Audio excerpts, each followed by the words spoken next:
கர்த்தருக்கு ஸ்தோத்திரம். கர்த்தராகிய இயேசு கிறிஸ்துவின் இன்ப நாமத்தில் இனிய வாழ்த்துக்கள். இந்த ஊழியத்தின் பாதை என்ற நிகழ்ச்சியின் தியானத்திற்காக ஜெபித்த பொழுது தேவன் தந்த வசனம் லூக்கா எழுதின சுவிசேஷம் 2ஆம் அதிகாரம் 11ஆம் வசனம். இன்று கர்த்தராகிய கிறிஸ்து என்னும் இரட்சகர் உங்களுக்கு தாவீதின் ஊரிலே பிறந்திருக்கிறார். நம்முடைய கர்த்தராகிய இயேசு கிறிஸ்து இந்த உலகத்தின் இரட்சகராக பிறந்தது நாம் யாவரும் அறிந்ததே. ஆனால் இதை முதலாக யாருக்கு அறிவிக்கப்பட்டதென்றால் 8ஆம் வசனம் சொல்லுகிறது, அப்பொழுது அந்த நாட்டிலே மேய்ப்பர்கள் வயல்வெளியில் தங்கி ராத்திரியிலே தங்கள் மந்தையை காத்து கொண்டிருந்தார்கள். அவ்வேளையிலே கர்த்தருடைய தூதன் அவர்களிடத்தில் வந்து நின்று சொன்ன வார்த்தை தான் இது. மேய்ப்பர்கள் என்றால் ஆடுகளை மேய்க்கிறவர்கள். அன்றைய காலத்தில் இஸ்ரவேல் ஜனங்களின் தொழில் மந்தையை மேய்ப்பது தான். யூத குலத்தில் பிறந்த இயேசு கிறிஸ்துவை முதலாவதாக இரட்சகராக மனுஷனுக்கு அறிவித்தது மேய்ப்பர்களுக்கு தான். அருமையான கர்த்தருடைய பிள்ளைகளே, இன்றைக்கு நம்முடைய கர்த்தராகிய இயேசு கிறிஸ்துவிடத்தில் இந்த பெற்றுக்கொண்ட மந்தைகளை நாம் மேய்க்கிறவர்களாய் காணப்படுகிறோம். நாமும் ஆவிக்குரிய மேய்ப்பர்களாக ஜனங்களை கர்த்தருக்கென்று மேய்க்கிறவர்களாக காணப்படுகிறோம் என்பதை நாம் திட்டமும் தெளிவுமாக தேவ ஊழியர்களாகிய நாம் தெரிந்து கொள்ள வேண்டும். முதலாவதாக நாம் மேய்ப்பர்களாக காணப்படுகிறோம். இரண்டாவதாக பார்க்கும் பொழுது மல்கியா எழுதின புஸ்தகம் 3ஆம் அதிகாரம் 16 - 18 வசனங்களை வாசிக்கும் பொழுது, அப்பொழுது கர்த்தருக்கு பயந்தவர்கள் ஒருவரோடொருவர் பேசிக்கொள்வார்கள், கர்த்தர் கவனித்து கேட்பார். கர்த்தருக்கு பயந்தவர்களுக்காகவும் அவருடைய நாமத்தை தியானிக்கிறவர்களுக்காகவும் ஞாபக புஸ்தகம் என்று ஒன்று வைக்கப்பட்டிருக்கிறது. என் சம்பத்தை நான் சேர்க்கும் நாளிலே அவர்கள் என்னுடையவர்களாய் இருப்பார்கள் என்று சேனைகளின் கர்த்தர் சொல்லுகிறார். ஒரு மனுஷன் தனக்கு ஊழியம் செய்கிற தன்னுடைய குமாரனை கடாட்சிக்கிறது போல நான் அவர்களை கடாட்சிப்பேன். அப்பொழுது நீங்கள் நீதிமானுக்கும் துன்மார்க்கனுக்கும் தேவனுக்கு ஊழியம் செய்கிறவனுக்கும் அவருக்கு ஊழியம் செய்யாதவனுக்கும் இருக்கிற வித்தியாசத்தை திரும்பவும் காண்பீர்கள். இங்கே நாம் பார்க்கும் பொழுது தேவனுக்கு ஊழியம் செய்கிற அவருடைய ஊழியக்காரர்களாகிய நாம் அவருடைய சம்பத்தாய் இருக்கிறோம். அவருடைய சம்பத்தை சேர்க்கும் நாளிலே நம்மையும் அவருடைய சம்பத்தாக சேர்ப்பார் என்பதை நாம் தெரிந்து கொள்ள வேண்டும். மூன்றாவதாக பார்க்கும் பொழுது மத்தேயு எழுதின சுவிசேஷம் 24ஆம் அதிகாரம் 31ஆம் வசனம் சொல்லுகிறது, வலுவாய் தொனிக்கும் எக்கால சத்தத்தோடே அவர் தமது தூதர்களை அனுப்புவார். அவர்கள் அவரால் தெரிந்து கொள்ளப்பட்டவர்களை வானத்தின் ஒருமுனை முதற்கொண்டு மறுமுனை மட்டும் 4 திசைகளிலும் இருந்து கூட்டி சேர்ப்பார். கர்த்தராகிய இயேசு கிறிஸ்துவின் 2ஆம் வருகையிலே நாம் தெரிந்து கொள்ளப்பட்டவர்களை சேர்க்கிற அந்த நாளிலே நாமும் இயேசு கிறிஸ்துவோடு 4 திசைகளிலிருந்தும் கூட்டி சேர்க்கப்படுவோம். ஆகவே இன்றைக்கு தேவனுடைய ஊழியம் செய்து கொண்டிருக்கிற தேவனுடைய பிள்ளைகளாகிய நாம் தெரிந்து கொள்ள வேண்டியது, நாம் கர்த்தரால் தெரிந்து கொள்ளப்பட்டவர்கள்.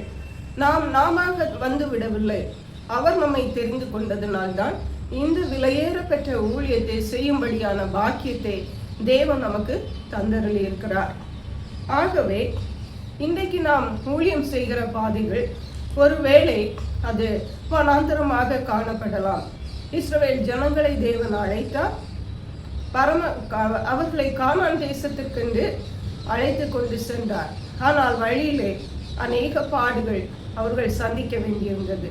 அதே போன்றுதான் இன்றைக்கும் தேவனுடைய ஊழியர்களாகிய நாம் எதற்காக சென்று கொண்டிருக்கிறோம் என்றால், தேவன் நமக்கு வாக்குத்தத்தம் பண்ணின பரம கானானை சுதந்தரிப்பதற்காக. ஆகவே நாம் இந்த வனாந்தரமான இந்த நாட்களிலே இந்த உலகத்துக்குரிய காரியங்களினாலே நாம் நொந்து துவண்டு போக வேண்டாம் என்பதை கர்த்தர் நமக்கு நினைப்பூட்ட விரும்புகிறார். நம்முடைய நோக்கமெல்லாம் பரம கானான் தான். ஆகவே இந்த உலகத்திலே நமக்கு வசதிகள், வாய்ப்புகள் அல்லது ஓய்வு நேரங்கள் அல்லது நமக்கு விரும்பின காரியங்கள் நமக்கு கிடைக்கவில்லை. நாம் என்று எண்ணி நாம் சோர்ந்து போக தேவையில்லை. மாறாக எதற்காக அழைக்கப்பட்டோமோ அந்த பரம கானானையே நாம் நோக்கி முன்னாக செல்ல வேண்டியவர்களாக காணப்படுகிறோம். அதை தான் தாவீது ராஜா கூட தன்னுடைய வாழ்விலே கடைபிடித்தார் என்று பார்க்கிறோம். சங்கீதங்களின் புஸ்தகம் 119 சங்கீதம் 19 வசனத்திலே சொல்லுகிறார், பூமியிலே நான் பரதேசி, உமது கற்பனைகளை எனக்கு மறையாதேயும். பூமியிலே அவருக்கு எவ்வளவோ வசதி வாய்ப்புகள் சொகுசுகள் எல்லாம் இருந்தது. ஆனால் எல்லாவற்றையும் அவர் விட்டு எல்லாவற்றையும் ஒரு பொருட்டாக எண்ணாதபடிக்கு பூமியிலே நான் பரதேசி என்று அறிக்கையிட்டு தேவனுடைய கற்பனைகளுக்காக காத்திருந்தார் என்று பார்க்கிறோம். அதே சங்கீதம் 119 சங்கீதம் 54 வசனத்திலே சொல்லுகிறார், நான் பரதேசியாய் தங்கும் வீட்டிலே மது பிரமாணங்கள் எனக்கு கீதங்கள் ஆயின என்று. பிரியமான தேவனுடைய ஊழியர்களே, நாம் தங்கி இருக்கிற இந்த பூமியிலே நாம் ஒவ்வொருவரும் பரதேசிகளாய் காணப்படுகிறோம். பரதேசிகள் என்றால் இந்த தேசம் நமக்கு உரியதல்ல.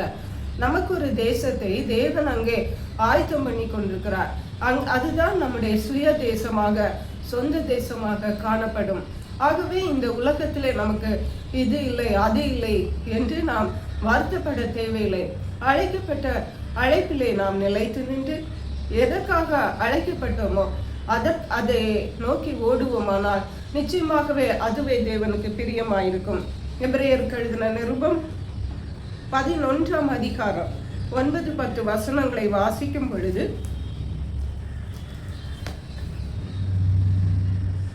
விசுவாசத்தினாலே அவன் வாக்குத்தத்தம் பண்ணப்பட்ட தேசத்திலே பரதேசியை போல சஞ்சரித்து, ஆபிரகாம் வாக்குத்தத்தம் பண்ணப்பட்ட தேசத்திலே பரதேசியை போல் சஞ்சரித்து அந்த வாக்குத்தத்தத்திற்கு உடன் சுதந்திரராகிய ஈசாக்கோடும் யாக்கோபோடும் கூடாரங்களிலே குடியிருந்தார். அடுத்த வசனம் சொல்லுகிறது, ஏனெனில் தேவன் தாமே கட்டி உண்டாக்கின அஸ்திபாரங்கள் உள்ள நகரத்துக்கு அவன் காத்திருந்தார்.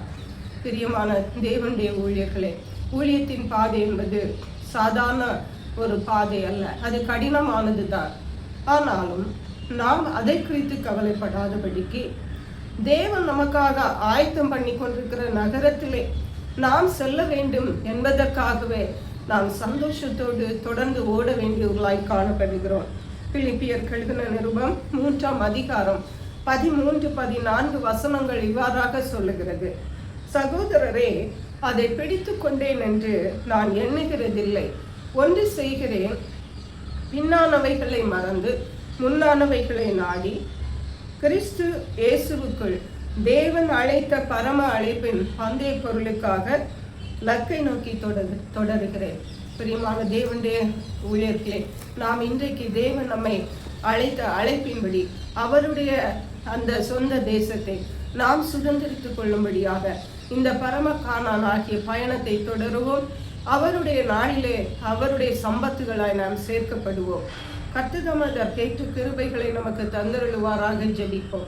எங்களை கிருபை நேசித்து பாதுகாத்து வழி நடத்துகிற எங்கள் அன்பின் தகப்பனை, ஆசீர்வதிக்கப்பட்ட இந்த நல்ல ஊழியத்தின் பாதை என்ற நிகழ்ச்சிக்காக நன்றி. இந்த வேளையிலும் நாங்கள் கர்த்தரால் தெரிந்து கொள்ளப்பட்டவர்கள் என்றும், நாங்கள் கர்த்தருடைய சம்பத்துகள் என்றும், நாங்கள் தேவனால் ஏற்படுத்தப்பட்ட மேய்ப்பர்கள் என்றும் என்ற ஆழமான அந்த உணர்வை எங்களுக்கு தந்து, எதற்காக அழைக்கப்பட்டோமோ அதற்காக நாங்கள் பொறுமையோடு ஓட, அதை நோக்கி ஓட கர்த்தர் எங்களுக்கு கிருபை தர வேண்டுமாறு சொல்லிக்கிறோம். தங்கி இருக்கிற இந்த பூமி ஒரு தற்காலிகமானது, இதிலே நாங்கள் பரதேசிகளாக இருக்கிறோம் என்ற ஆழமான உணர்வை தந்து அந்த நித்திய அழியாத ராஜ்யத்தை நோக்கி செல்ல கர்த்தர் எங்களுக்கு கிருபை தருவீராக.